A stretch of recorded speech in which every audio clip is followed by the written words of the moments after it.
How's it going? Dave Stearns here with Volkswagen South Burlington. So this is a full delivery walkthrough on a 2024 Volkswagen Tiguan.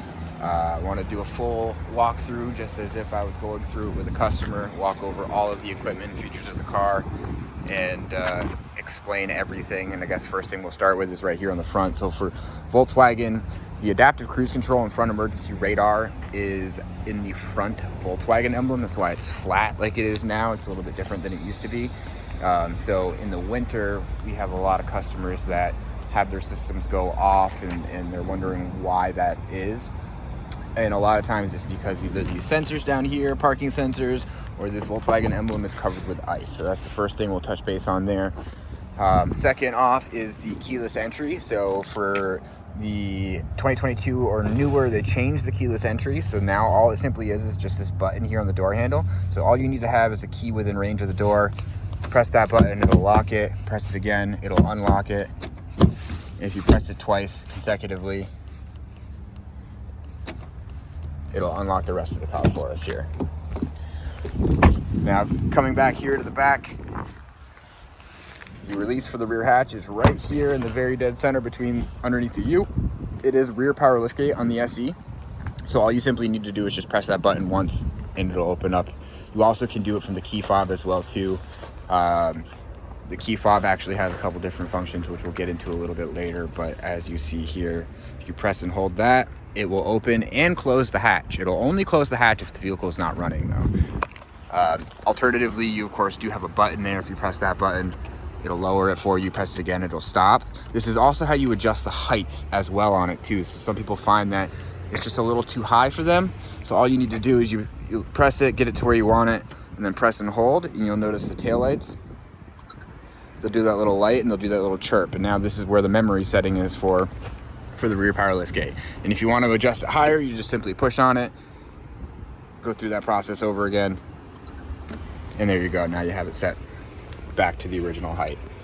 So it is a 60-40 split for the rear back seats, same as it is in most other Volkswagens as well. One thing a little bit unique is the Tiguan, rather than having a center pass through for skis or whatnot, you actually have this little release button here. Press that, and the center will fold down completely individually without a height restriction like you have in a lot of cars. So if you want to release the back seats, you can do it right from here on both driver and passenger side. It'll release both seats down. You just simply then push down on the back of the seat and it'll lock it into place. It's a little bit of a unique thing with the Tiguan as well. And then if you look underneath, you do have your spare tire and all your equipment for that as well too. There is a 12-volt outlet back here, so you do have a traditional car lighter spot there if you need it. We'll go ahead and close the back here. Move around to the passenger back seat. So now, if I was to just push down on this, that will lock it in place. To release this, you have this little pull cord you'll have here. You can pull on that, it'll release it, and you're able to set it back. Something that's a little bit unique again about the Tiguan itself is if you pull on this and push, you can actually recline these seats. So if you actually have people in the back, you're going to take a long trip and they want to just sit back a little bit, they can recline the seats a little bit more comfortably, adjust it where they like. As you can obviously see with this one, there is quite a bit of a difference in terms of room back there for how you're able to adjust that. There is, of course, a center armrest. Fold it down, you have a cup holder. Just one of the few nice things you're able to do in this car. Also, another thing that makes this a utility vehicle, it is an SUV, is down here you have a bar. I can't quite do it with one hand, but if I was to lift on this bar and pull on this seat, it'll actually allow me to slide this seat forward with a couple of different locking spots. So if you need cargo space in the back, but you still need passenger room, you're able to kind of adjust that and give yourself as much room in the back as you need, while still giving you the adjustment in the back seat and having some room for passengers back here as well too. So also there is a USB-C plug here.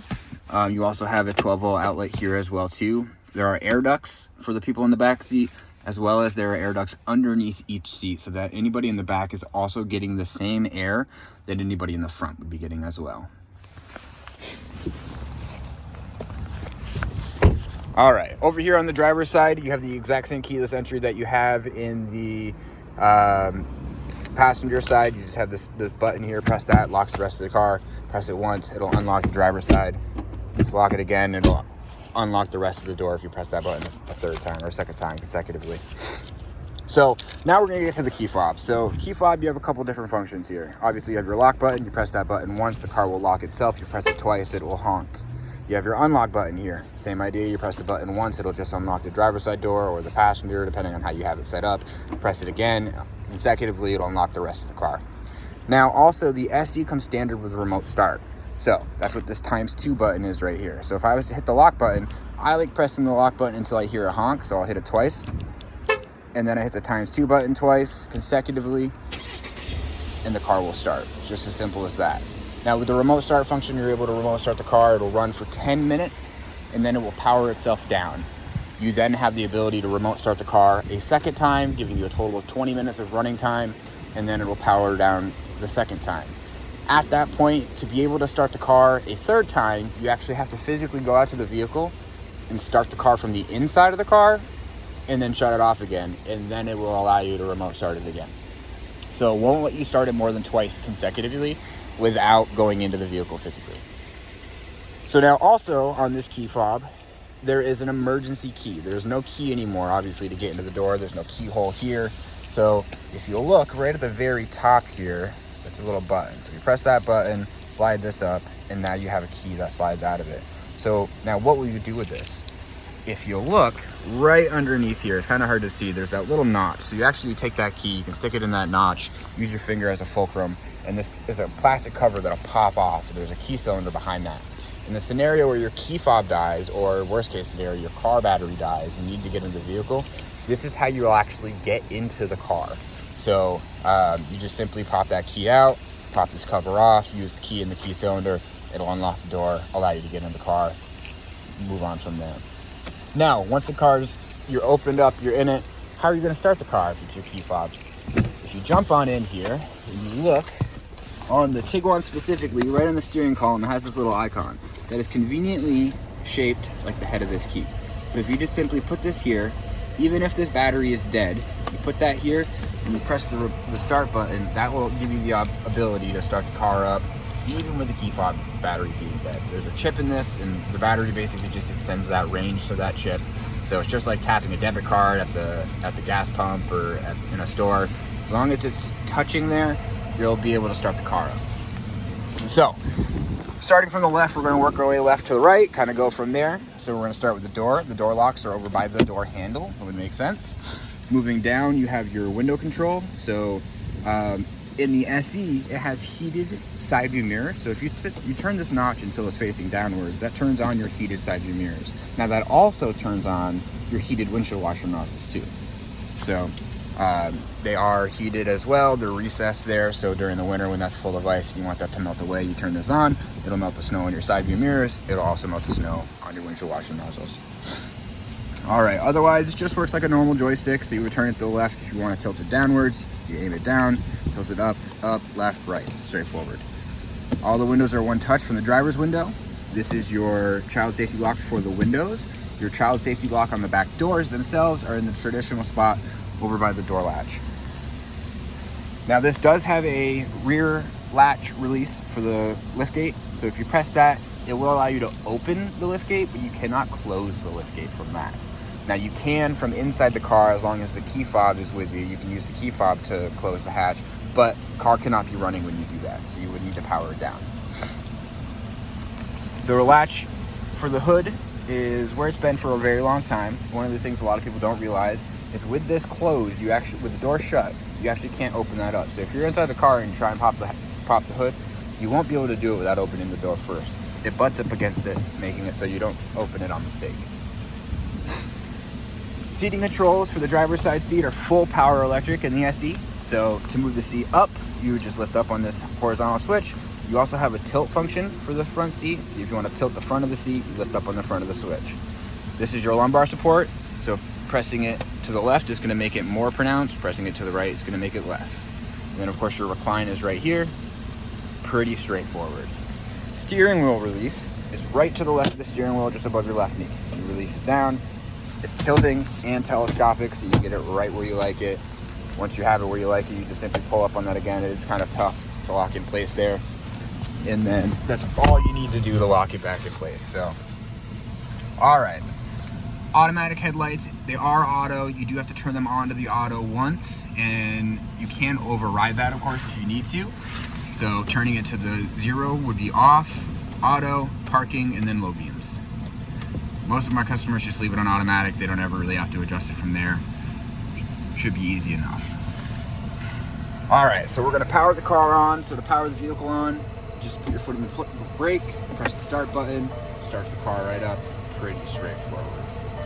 So again, we're gonna work away from the left across and kind of finish off with down below and go from there.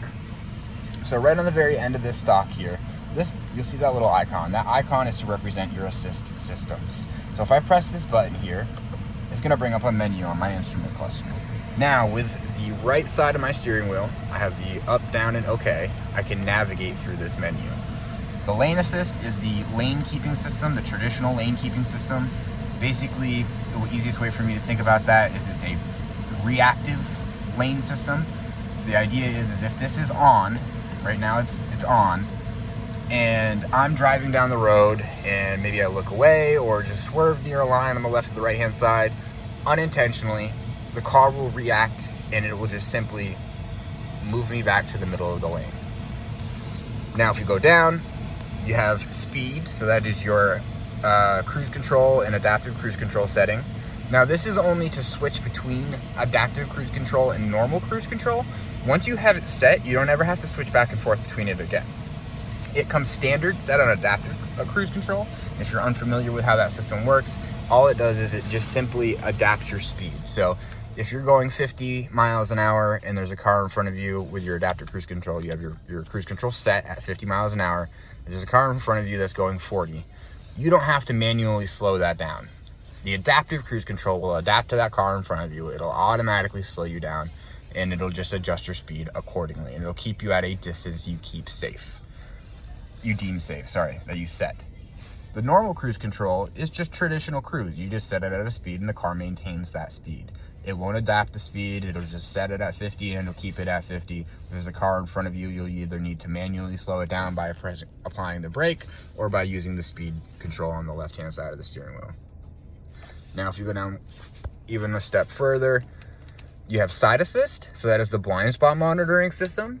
The Tiguan blind spot monitoring system, as you'll see, is on the inside of the mirror on both driver and passenger side. So it's in a spot that the driver can see, the passenger can see, but other drivers shouldn't really be able to see that. That's how you would turn that on or off. Rear traffic alert system is an additional radar system.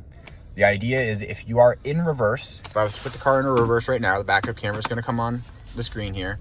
If there's any cross traffic, so if I'm backing out into either a road or backing out of a parking spot in a grocery store and there's cars going by, it's going to notify me, letting me know that there's movement behind me. It could be a car, it could be a person, it could be an animal.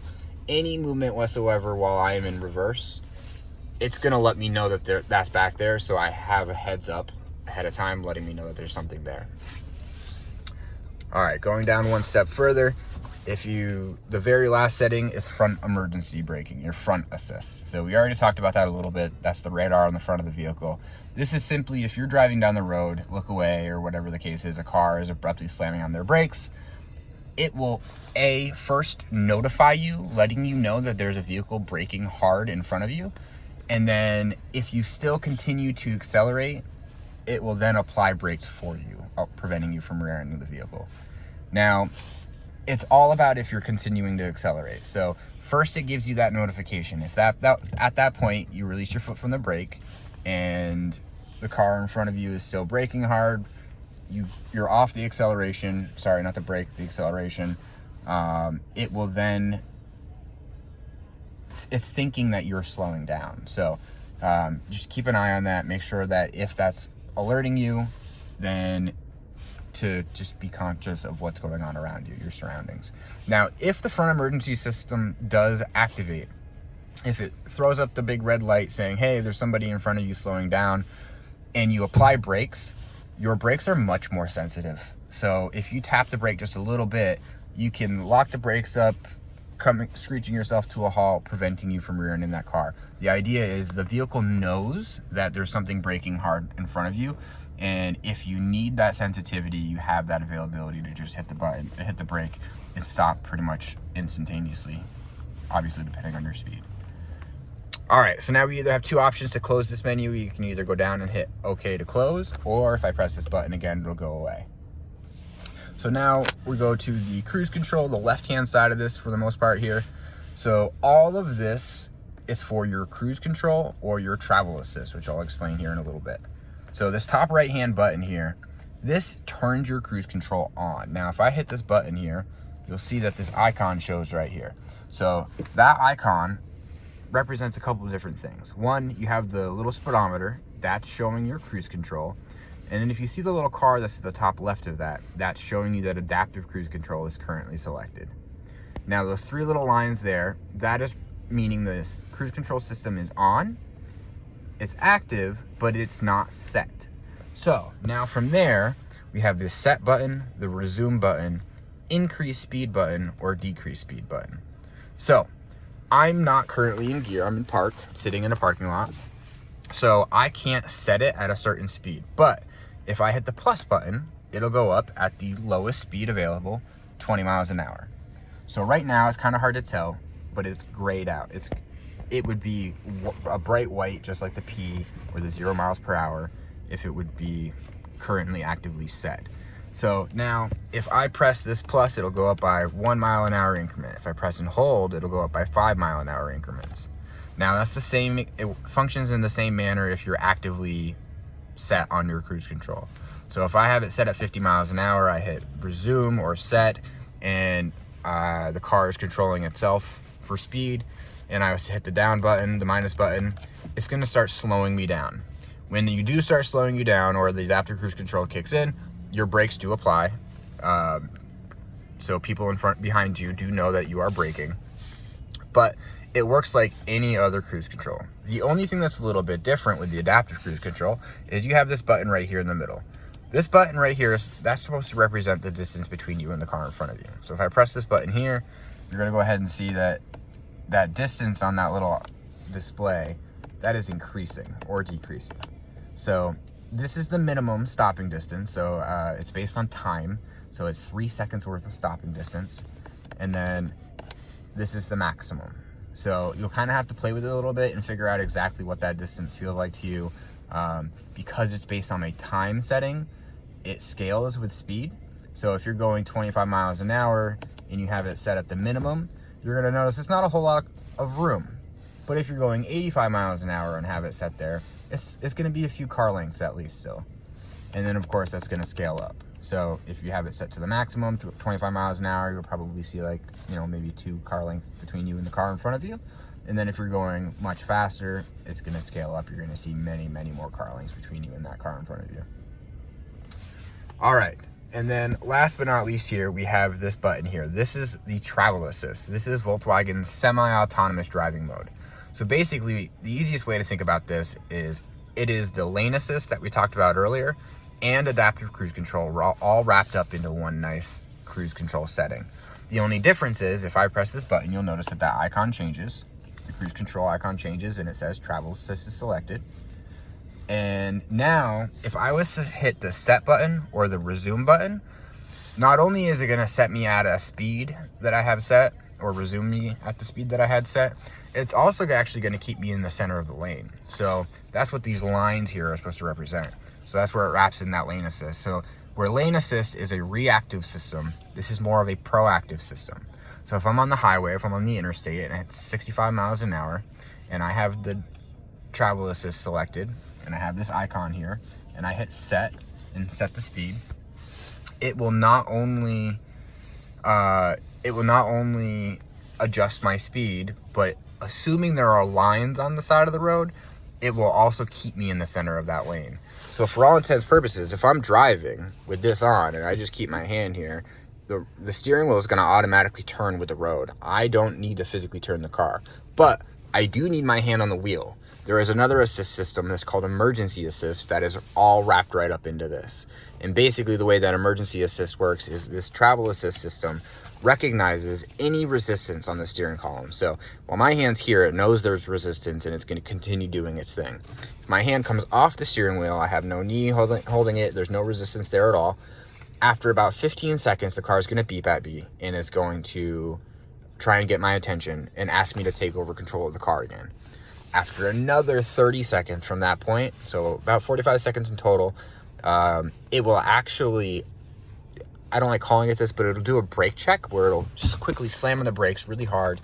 And the idea is it's afraid you're falling asleep. So it's trying to wake you up. Now, with that being said, I've tested the system. I've had it do its thing. It only will slow you down by a couple of miles an hour, depending on obviously your speed. But so the likelihood of like you getting rear-ended or something is very unlikely.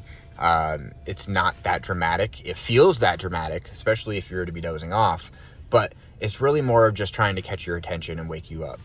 And then after another 30 seconds, so a minute and a half almost, just under, with your hands off the wheel, the car has beeped at you, brake checked you, everything, tried getting your attention. It'll actually pull the car to a stop, turn the four ways on, and it will hit the SOS button up here and it'll call 911. That is the emergency assist, because at that point it's afraid you either completely fell asleep behind the wheel or you're having a medical emergency and physically can't take over control of the car. And pulling up to a stop and calling 911 is a better alternative than the car just driving itself off the road. So that's the travel assist. That's the cruise control. If you want to turn the cruise control back off, you just simply press this button again and you'll notice that the icon up here goes away and it says adaptive cruise control is deactivated. So lastly, we have the volume control for the radio. So if I press the right button here, it'll bring up the volume on the right and it'll display it in the instrument cluster. Now the right side of this steering wheel is completely controlling either the instrument cluster or your head unit. So top left, we have the Bluetooth control for your hands-free. So if I just press this once real quick, it's going to use Volkswagen's built-in onboard system. But if my iPhone was paired up and I press and hold, it's going to use Siri. Or for Google, it'll Google Assistant or Android or whatever kind of phone you have. Now, I showed you the volume. This is your skip track. Up, down, left, and right all control your instrument cluster as well as the view button. So right now, the screen that we're on here, I call this the digital screen. So from here, if I was to hit this left button, it's going to allow me to change the menu on the left-hand side. And then I just navigate with up and down. Maybe I want to see my fuel mileage. Now it'll show you fuel mileage. If I hit the right-hand side, it'll bring up a right-hand menu. Maybe I want to see what I'm listening to or who I'm in a phone call with. Now it brings up a menu on the right-hand side. You also can have it select no menu, no display, if you want it to have a real simplistic look. Or if you want to, you can even go into the settings and customize what options are shown where. Now the view button, if I press the view button, it'll bring up your speedometer with digital in the middle, and you can control what's in the middle if you want. So if I wanted to change what's in the middle and I instead want to see my fuel mileage there, it'll show me my fuel mileage. It'll show you my digital display on the right hand side while it'll still show you your traditional speedometer. And if I hit the view button again, it'll show a very similar screen but with your RPMs. Now alternatively, all the other things that you're going to see up here, you have a compass, current miles on the vehicle. This is the auto start stop where the engine will power down once the car's been running, has gotten up to temperature, and you come to a stoplight. The time, of course, and then the drive mode you're in. On the right-hand side, this shows you that your assist systems are currently activated. So if I was to go back in this menu and I was to turn off, let's turn off the front emergency braking. It will say front assist is off, and now on the bottom right, it tells me that front assist is off. It, of course, shows you the range you have on your current fuel mileage. And then your fuel tank is on the furthest right-hand side. On the furthest left-hand side, you have the temperature for the oil.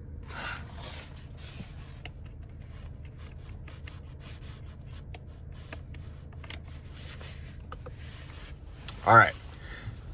Last but not least, here on the steering column, we have your wiper stock.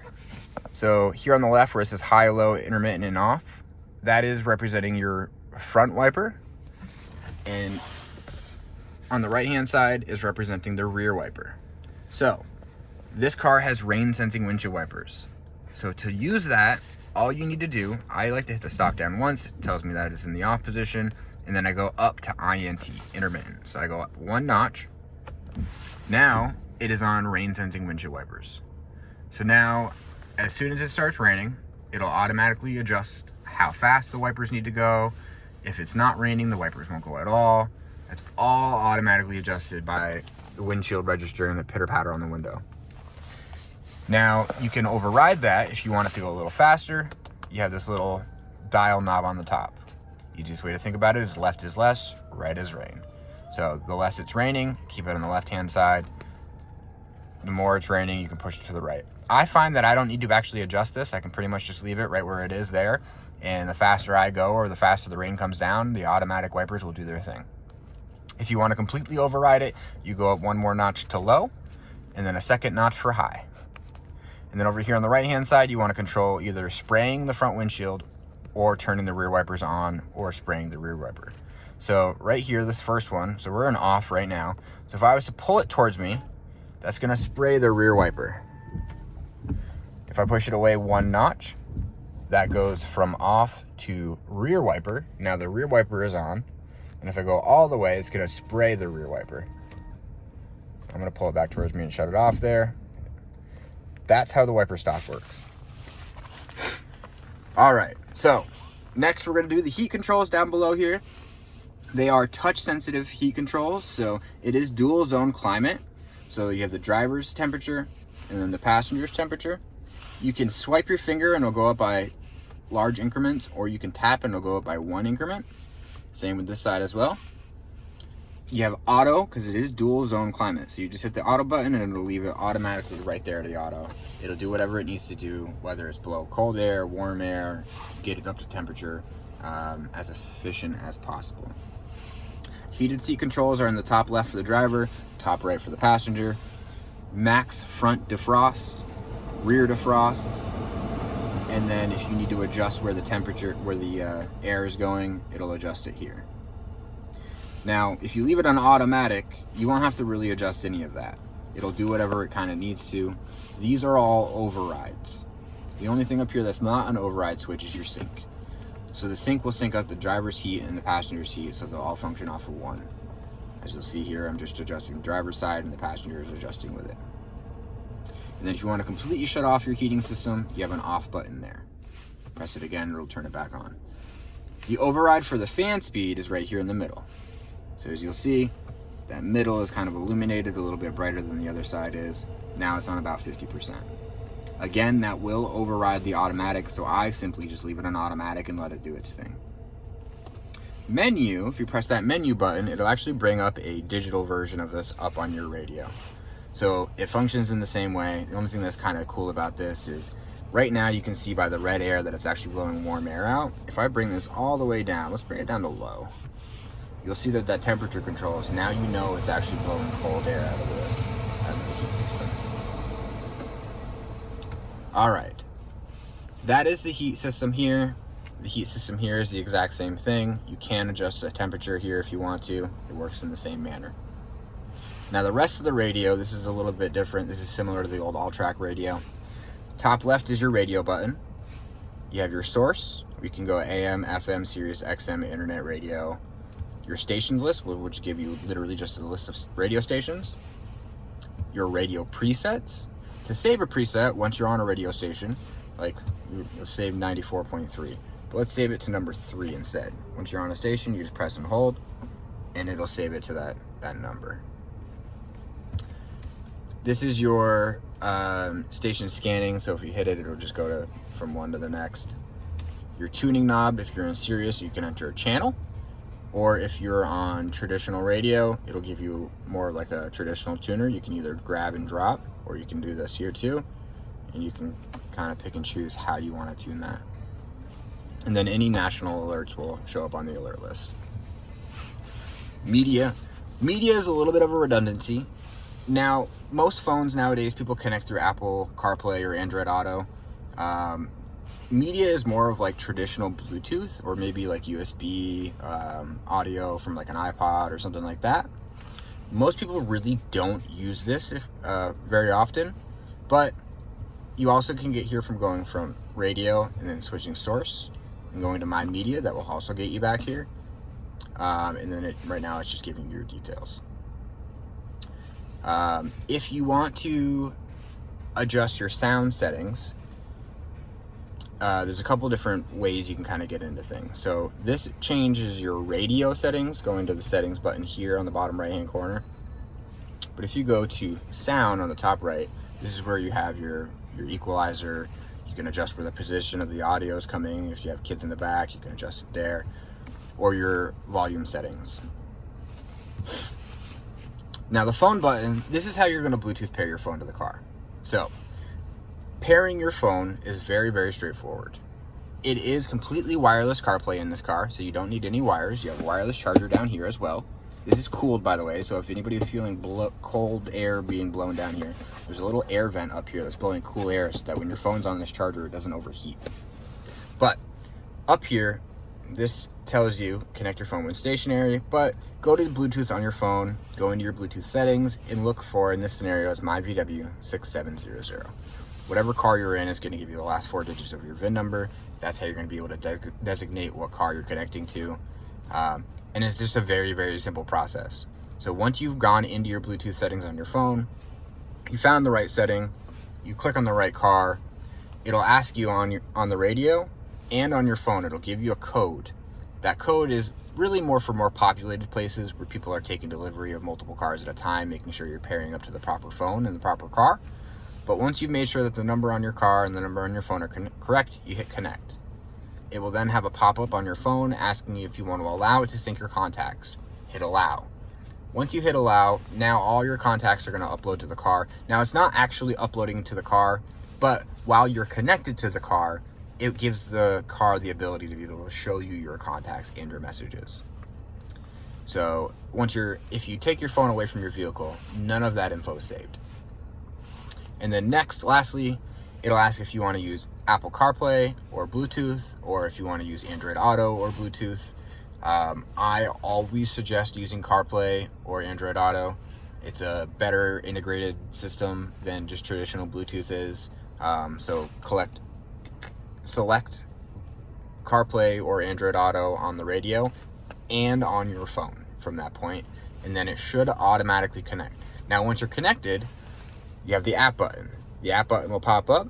It will show you your Google Maps or your Apple Maps, Pandora, Spotify, SiriusXM Radio, any of the apps that you have that sync with your car. It'll show them right up on the screen. And this apps button is how you're going to always get back to that.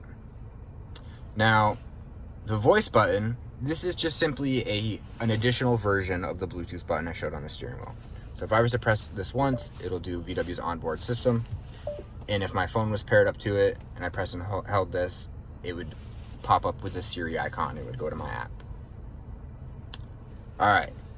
We went over the app button with the sound button. Now the car button. Car button has a couple different functions. Clicking on it first, this just gives us our driving data. So right here, since the start of the day, the car has gone 0 miles at an average of 0 miles per hour. It's been on for 45 minutes, which is including sitting here and going over features. And then it's got an average of 5.7 miles per gallon. And then it'll also show you how much distance you have on the current fuel. Now, if I hit that arrow, it'll go long term over the entire life of the vehicle. Press it one more time, it'll go since the car was refueled last. And then hit it a third time, and that gets us right back to where we started. Now, from here, I can either do one of two things. I can either hit this car button again, or I can click selection. Once I click it again, it'll go to vehicle data. So right now it's telling me that the front assist is deactivated, which we shut off up here. But any alert that you get that comes up on your instrument cluster, a warning light on the bottom left-hand side here, and you're unsure what that is, maybe you popped in and it popped up really quickly and you weren't able to see it. If you go to the car and go to vehicle status, this is going to tell you here exactly what's going on with the vehicle. If I hit the arrow again, it'll bring you to your tire pressure monitoring system. This will allow you to set your tires once you've put air in them up to the correct TPS. All right, and then the last button we have is the menu. So the menu button will just give you digital versions of a lot of these buttons that we went over, like the radio, telephone.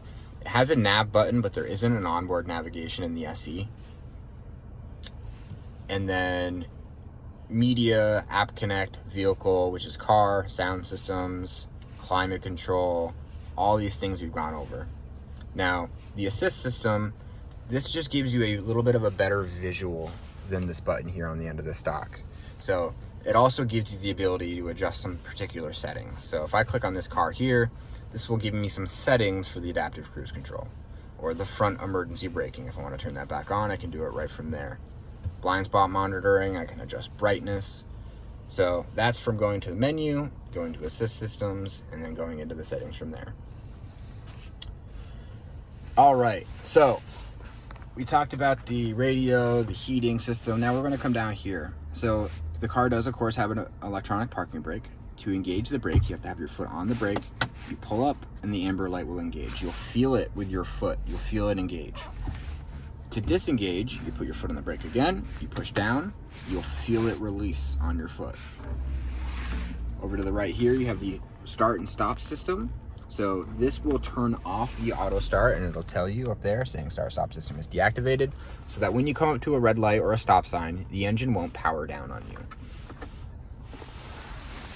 And then over here, we have the drive modes. So this has a couple different functions. Just pressing down here on the mode button, just pressing in the middle, will bring up your eco, normal, and sport modes up here, as well as your custom. If I continue to press down on this button, it'll cycle through your different options.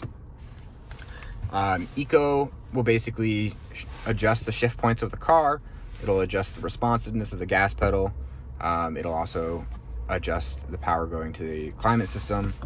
Normal is more of like a comfort mode. In sport, we'll do the opposite. It'll make your shift points a little later. It'll give you a little bit more get up and go out of the car. It also makes your gas pedal more responsive. It makes your steering more responsive as well. And it does affect a couple other systems like the adaptive cruise control. If there was a car in front of you slowing you down and that car moved out of the way, then in sport mode, it'll get back up to speed a little bit quicker. Now, turning this knob here will do a couple different things. It'll adjust kind of how your all-wheel drive functions a little bit to an extent, but basically it's adjusting the gas pedal so that you step on it and you don't just start spinning your tires.